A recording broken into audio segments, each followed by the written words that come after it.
प्रत्येक पनीर सारखं नसतं। शुद्धतेची खात्री करूनच योग्य पनीर निवडा। गोखोड मलाई पनीर हे शुद्ध दुधापासून तयार केलेले आहे, त्यामुळे त्यात नैसर्गिक दुधातील फॅट, प्रथिने आणि कॅल्शियम भरपूर प्रमाणात मिळते। काही पनीर वनस्पतीजन्य तेल, स्टार्च किंवा इतर घटकांपासून तयार केलेले असू शकते। म्हणून ग्राहक म्हणून जागरूक व्हा आणि पनीर घेताना गोकुळच मागा।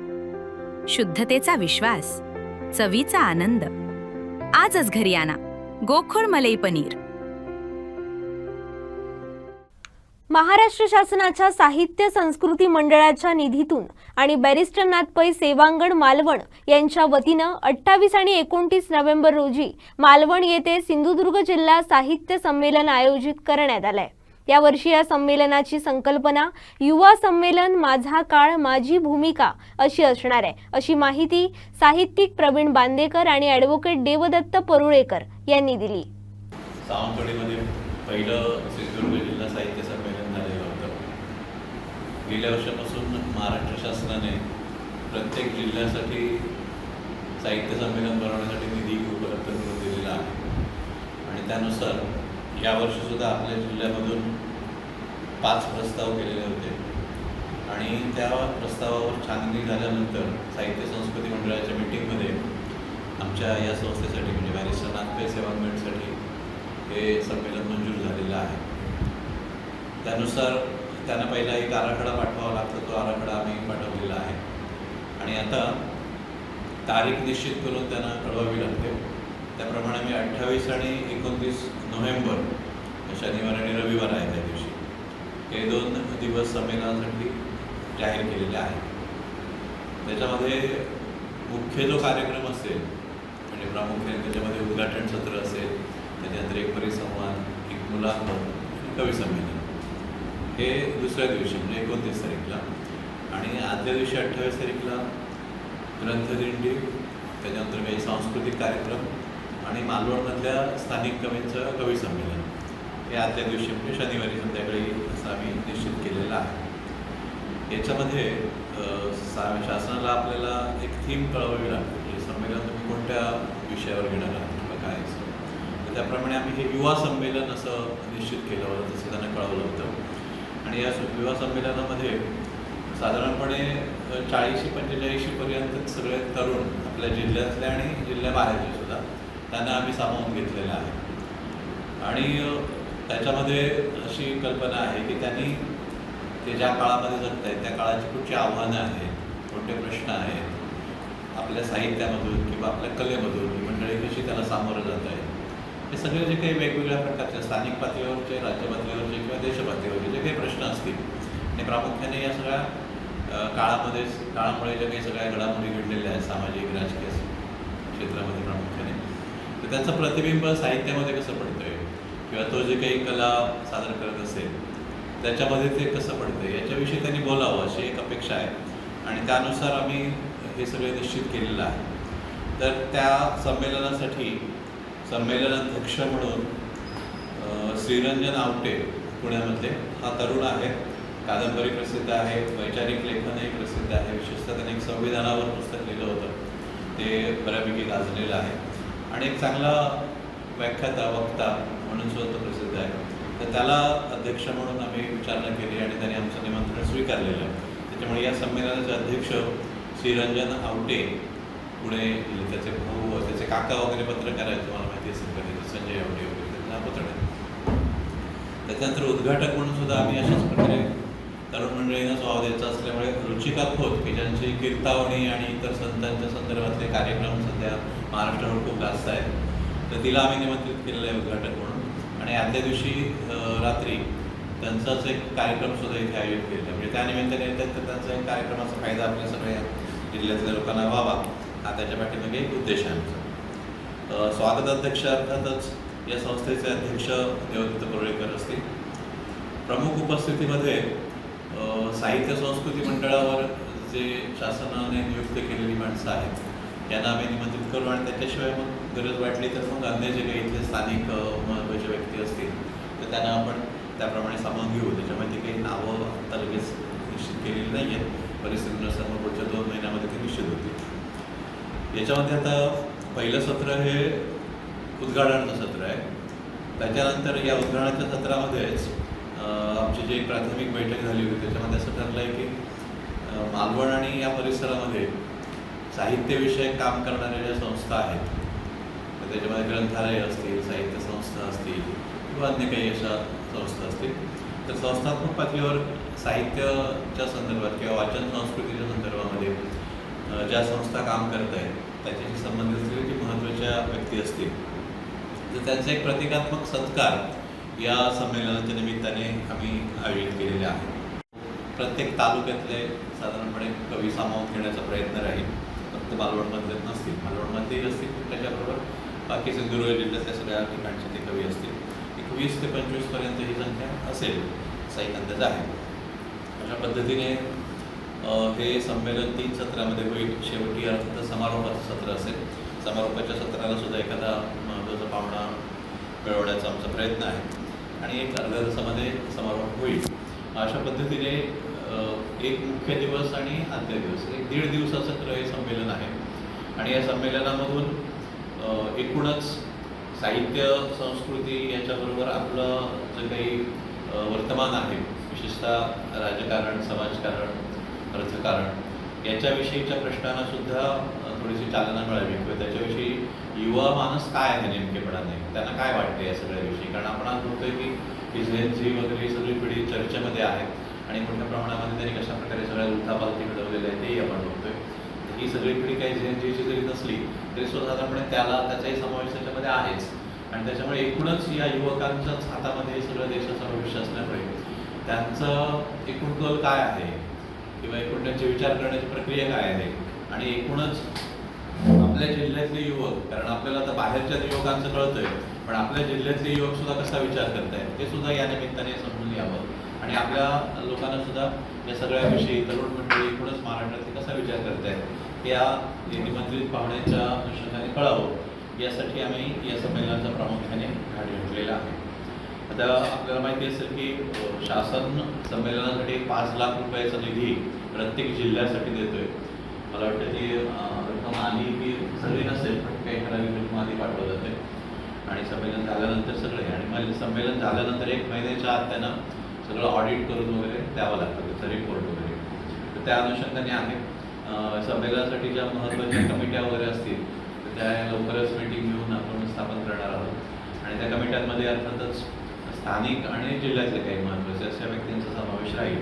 प्रामुख्याने प्रसिद्धी कमिटी ही तुम्हाला पत्रकारांवर म्हणजे स्थानिक पत्रकारांवर अवलंबून असणार आहे आणि त्याच्याशिवाय मग बाकीच्या ज्या काही कमिट्या असतील म्हणजे भोजन व्यवस्था असेल, निवास व्यवस्था असेल किंवा सजावटपासून रंगमंच व्यवस्थेपासून हे सगळं त्यावेळी ठरवण्यात येईल आणि त्याच्यामध्ये जास्तीत जास्त मालवणमधले परिसरामधले आणि जिल्ह्यामधले लोक सामावून घेतले जातील. त्यामुळे हे संमेलन जे आहे ते फक्त मालवणचं नाही आहे तर हे पूर्ण जिल्ह्याचं संमेलन आहे.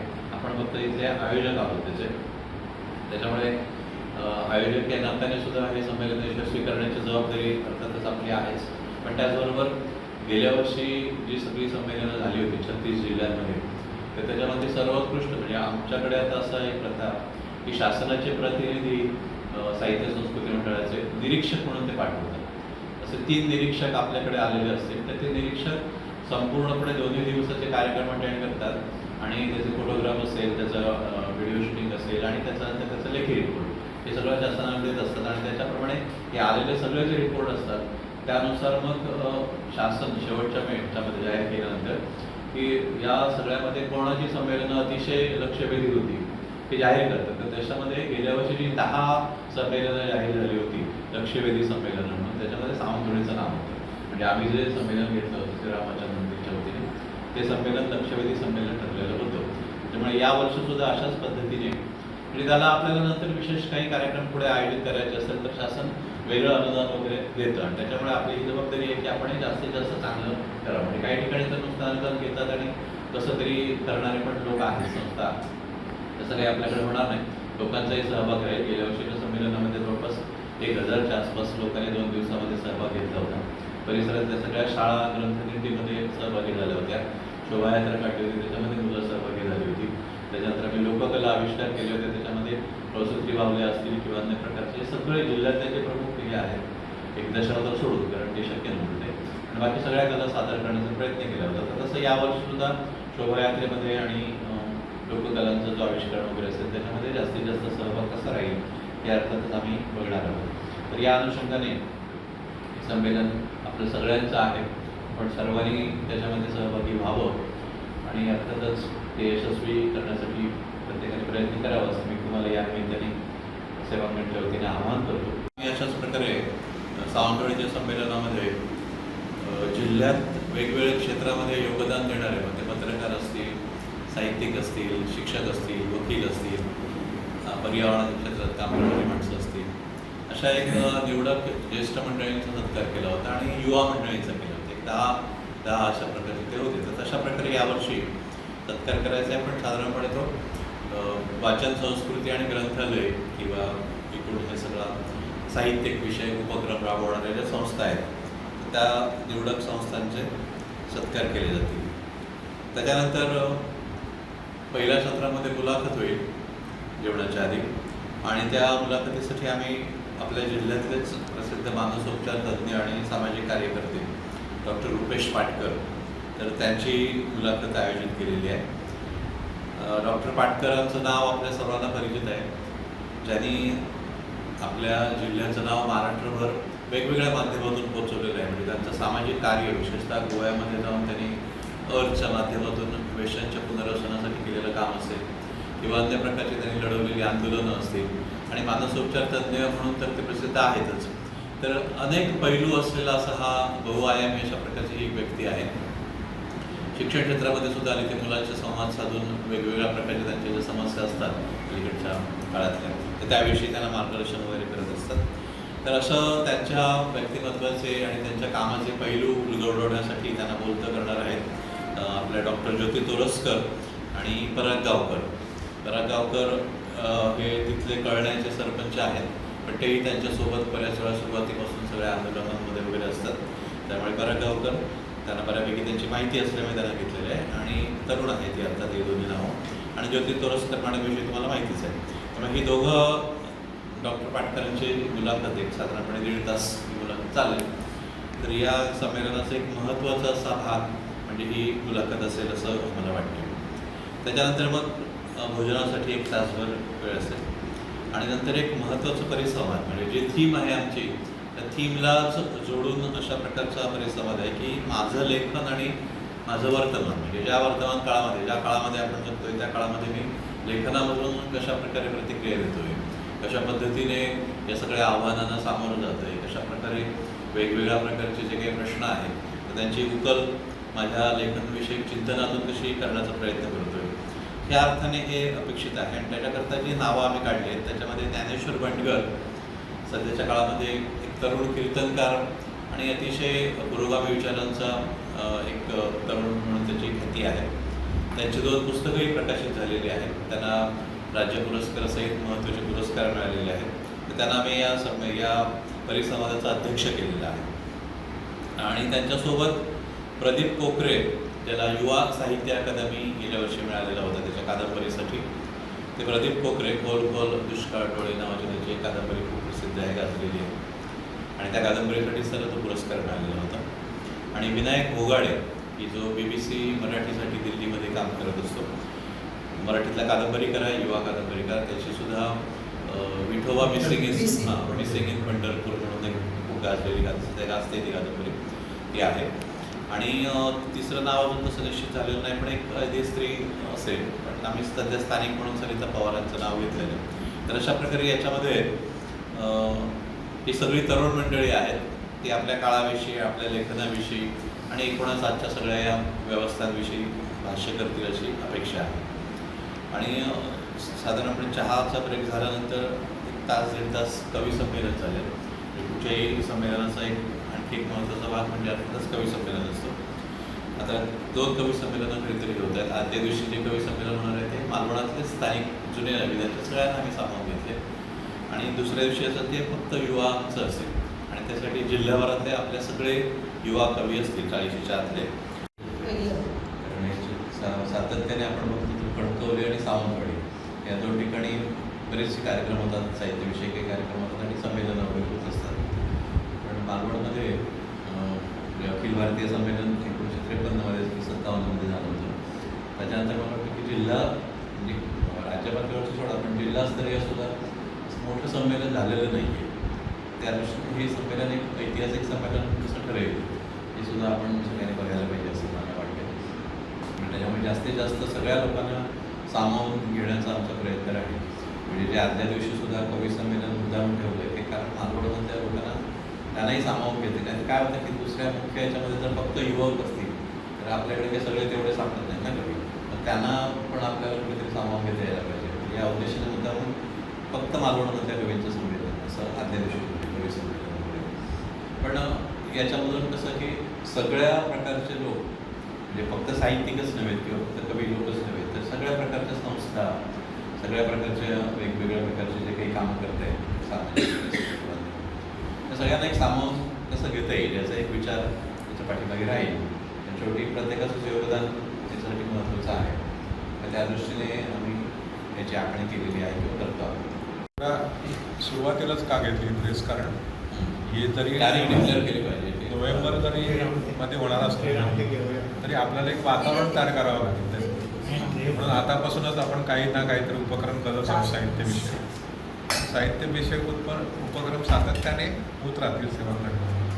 त्याचबरोबर जिल्हा पातळीवरती वेगवेगळ्या पद्धतीच्या स्पर्धा घ्याव्या की ज्याच्यामुळे तरुण मुलं त्याच्यामध्ये कारण तरुणांसाठी आपण करतो तर तरुण मुलं जास्तीत जास्त इन्व्हॉल्व होतील अशा पद्धतीच्या स्पर्धा घेण्याचाही आमचा विचार आहे. आता तरुण मुलांचं साहित्याचं वाचनाची पद्धत बदलली आहे किंवा माध्यमं बदलली आहे तर त्याचाही आपण विचार करून त्यांना कसं इन्व्हॉल्व करता येऊ शकेल त्याचाही आपण म्हणजे आता समजा पॉडकास्ट करत होतो पॉडकास्टमधनं काही विषय मांडतात ते किंवा रील्ससारख्या गोष्टी आहेत त्याच्यातनं काही मांडतात. या आता गोष्टी ज्या बदलल्या आहेत त्या लक्षात घेऊन त्या दृष्टीनेही त्यांना कसं इन्व्हॉल्व करता येऊ शकेल त्याचाही आपण विचार करतो. त्यांची भाषा वेगळी आहे ना तर त्यांच्या भाषेतनं आपल्याला काय करता येऊ शकेल तर त्याचाही प्रयत्न राहील. आणि जिथे जिथं आम्हाला तुमची मदत लागेल तिथं तुम्ही निश्चित द्या याची खात्री आहे. कारण शेवटी काय की हे चांगलं होणं उत्तम होणं आणि आपण मालवणमध्ये करतो आहोत त्या दिवसामध्ये सांगली साहित्य संमेलन तर ते लोकांपर्यंत व्यवस्थित पोचवू. तर याच्या दृष्टीने तुम्हाला जे काय करता येईल तेवढं सहकार्य जरूर द्या. तुमच्याही काही सूचना असतील किंवा ह्या गोष्टी कराव्यात असं मला वाटतं तर त्याही जरूर सांगा. त्याही आपण त्याच्यामध्ये वेळ आहे म्हणजे हा स्कॅनमध्ये आणखी काय काय येऊ शकेल तुम्हाला वाटतं किंवा साहित्य दृष्टी असं आपण करूया तर ते करूया. फक्त मुख्यत्वे ही थीम लक्षात ठेवा की युवक ही आपण थीम घेतो युवक आणि युवक साहित्य तर या दृष्टीने तुम्ही जोडून